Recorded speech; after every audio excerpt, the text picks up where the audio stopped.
Because of recent events, the Book of Esther is a little bit more visible in the public eye this week. And that's certainly an international political military issue that I'm not qualified to speak on, but I would like to take the Book of Esther and look at it and just share a few observations about how it can help to guide our conversations and our thoughts over the next couple of weeks.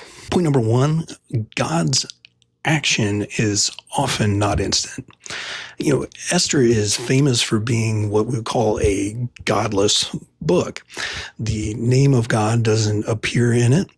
There is no reference to God, the God of Israel, at all. And so it has an interesting place in the canon. But if we look, there is the work of God and the action of God all over this book in the margins, you see, because the story of the Book of Esther takes place over the course of about 10 years.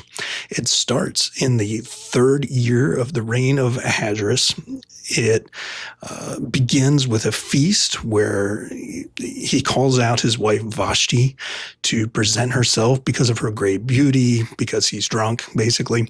And she refuses. And so she is deposed as queen. What eventually happens then is about 4 years later, he puts out a request, and beautiful women from around the kingdom, around the empire, are gathered, and Esther, a Jewish young lady, is chosen to be his new queen after a period of about 12 months of preparation and things like that, where she's chosen to be his new queen. So that's about 4 years after the beginning of the story. Around the same time, Mordecai, her uncle, finds out a plot against the king and really saves his life.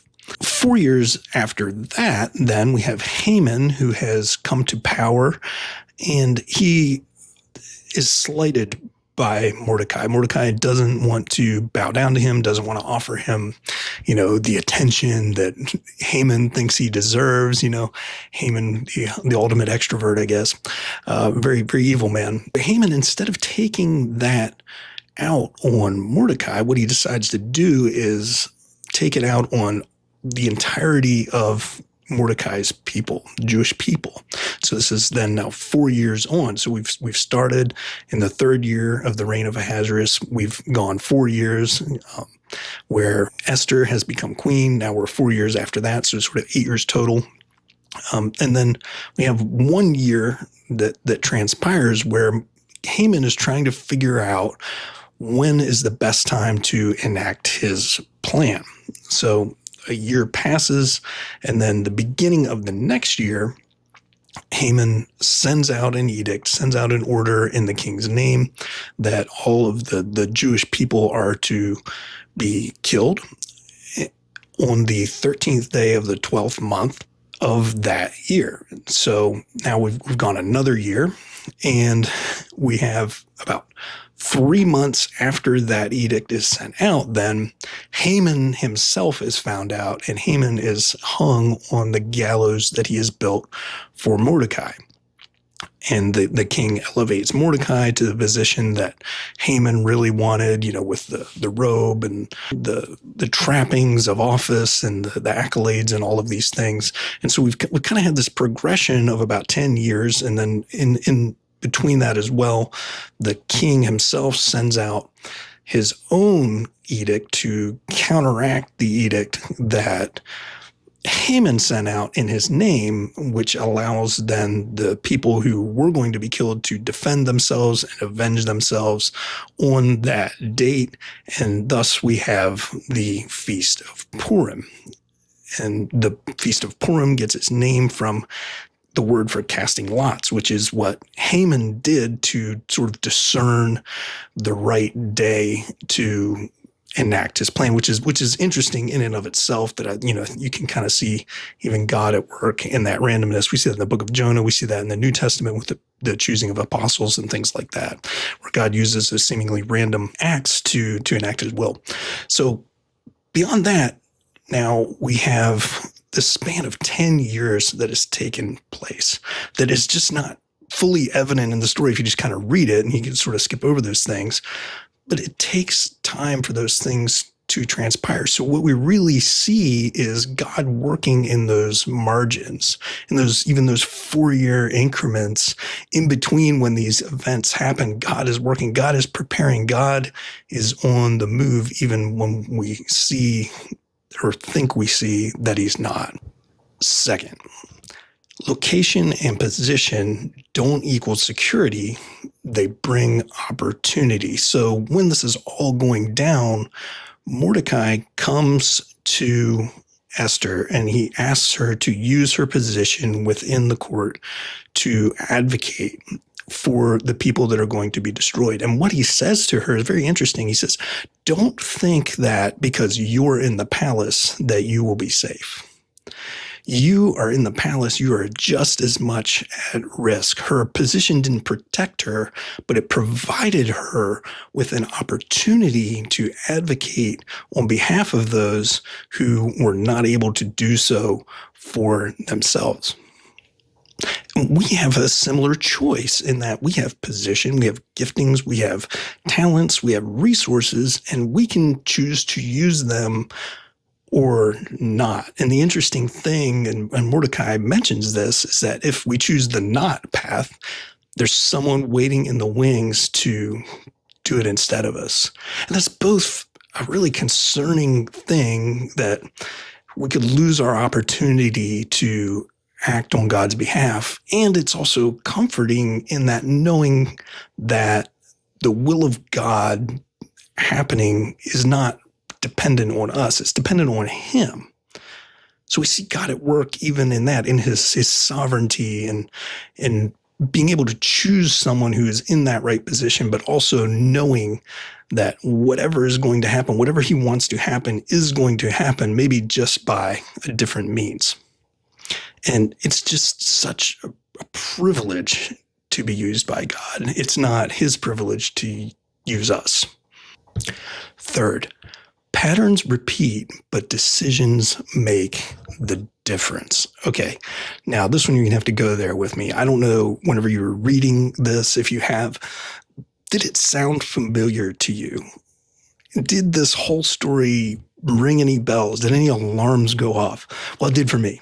So you have this despotic kingly ruler who has a feast and invites his wife in because of her beauty, but she doesn't come and she gets deposed, right?